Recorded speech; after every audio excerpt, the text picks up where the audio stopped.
এখন আমাদের বাড়িতে হচ্ছে ইভিনিং স্ন্যাক্স ভেজ স্যান্ডউইচ। তো ভেজ স্যান্ডউইচের জন্য প্রথমেই শসা পেঁয়াজ দেওয়া যায়, বাট যেহেতু বললাম ভেজ, তাই জন্য একদম পিওর ভেজ একটু শসা কুচি করে নিয়েছি। শসাটা একটু কুচি হলে বেশি ভালো হতো, যাই হোক নো প্রবলেম। শসা কুচি, তার মধ্যে একটু নুন দিয়ে দিলাম। এইবার আমরা সেদ্ধ করে নিয়েছি কিছুটা সুইট কর্ন। সুইট কর্নটা কিছুটা সেদ্ধ করে এটা দিয়ে দেবো।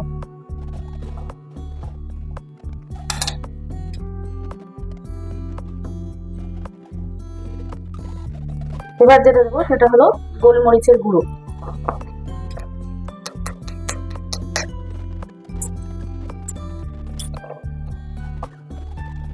আর একটু টেস্টের জন্য দেব বিট নুন।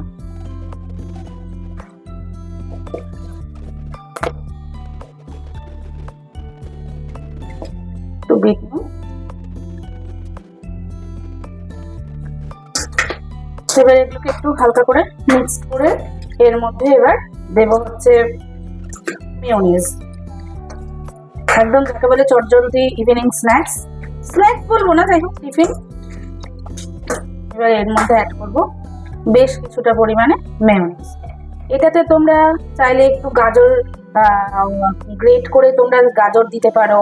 তারপর তোমরা হালকা করে টস করে বাটারে ক্যাপসিকাম দিয়ে দিতে পারো, একটু চিকেন, দেন ডিম সেদ্ধ, সবকিছুই তোমরা দিতে পারো। বাট আমি আজকে কিছু দিচ্ছি না, আমার কাছে গাজর অ্যাভেলেবেল নেই, যার জন্য আমি আজকে গাজরটাও দিলাম না। আর চিজটা দেবো পরে, যখন মিশ্রণটা তৈরি হয়ে যাবে তারপরে যখন দেব তখন।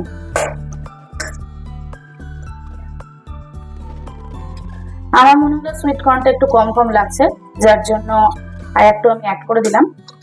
যেহেতু আমার বাড়িতে সুইট কর্নটা খেতে প্রত্যেকেই একটু ভালোবাসে, আর এটার সাথে টেস্টটাকে একটু অ্যাডজাস্ট করার জন্য হালকা একটু চিনি দেবো, নাহলে না নুনছা নুনছা লাগবে, ভালো লাগবে না। একটু জাস্ট চিনি, ব্যাস আমাদের স্যান্ডউইচের মিশ্রণ তৈরি।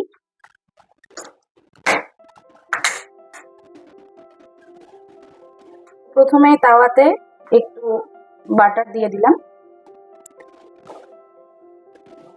দেন হালকা করে পাউরুটিগুলোতেও একটু করে বাটার দিয়ে দেবো। এই মতো অবস্থায় গ্যাসটাকে একটু সিম করে দেবো। পাউরুটিতে বাটারটা দিয়ে দেওয়ার পরে এই যে মিশ্রণটা আমি তৈরি করেছিলাম ওটা কিছুটা দিয়ে পুরোটাতে ছড়িয়ে দেবো, যাতে টেস্টটা হয় এবং পুরো জায়গায় জায়গায় পুরোটাতে পড়ে, সেই হচ্ছে আমি ছড়িয়ে দেবো। দিয়ে চিজগুলোকে একটু আমি কেটে নেব, কেটে নিয়ে অল্প অল্প করে চিজগুলোকে আমি পাউরুটিগুলোর মধ্যে দিয়ে দেবো। চিজটা অপশনাল, তোমাদের যদি ইচ্ছা হয় তো দেবে, না ইচ্ছা হলে না দেবে, কোনো অসুবিধা নেই। বাট আমি একটু দিলাম যাতে টেস্টটা ভালো হয়। এদিকে তো ভেজ, বুঝতেই পারছো। এর ওপর দিয়ে আরো একটা পাউরুটি স্লাইস বসিয়ে দেবো, ব্যাস আর কিছুই না। দিয়ে আস্তে করে এখানে আমি মিডিয়াম আছে, একদম লো করে পাউরুটিটাকে জাস্ট এদিক ওদিক হালকা করে একটু সেঁকে দেবো, ব্যাস। সেম প্রসেসে সেম ভাবে আমি আরো একটা তৈরি করে নিচ্ছি। এইভাবে প্রত্যেকটি, আমার বাড়িতে যেহেতু বেশি লোক, সেই পরিমাণে আমি তৈরি করে নেবো। প্রত্যেকটাতেই অল্প অল্প অল্প অল্প করে চিজ দিয়ে আর একটা করে দিয়ে একসাথে আমি দুটো করে নেবো। আর একটা আমি বসে জাস্ট হালকা করে এপিট ওপিট করে নেবো, ব্যাস কমপ্লিট। সো মোটামুটি দেখতেই পাচ্ছ কেমন হালকা করে, জাস্ট হালকা করে একটু ভেজে নিচ্ছি।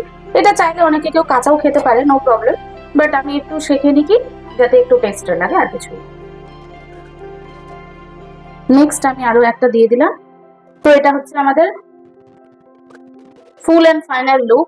কেমন হয়েছে তোমরাই জানিও কমেন্ট করে, ওকে? এরকম করে সেম প্রসেসে আরো কতগুলো বানিয়ে নেবো। আমাদের আরো দুটো স্যান্ডউইচ তৈরি হয়ে গেছে,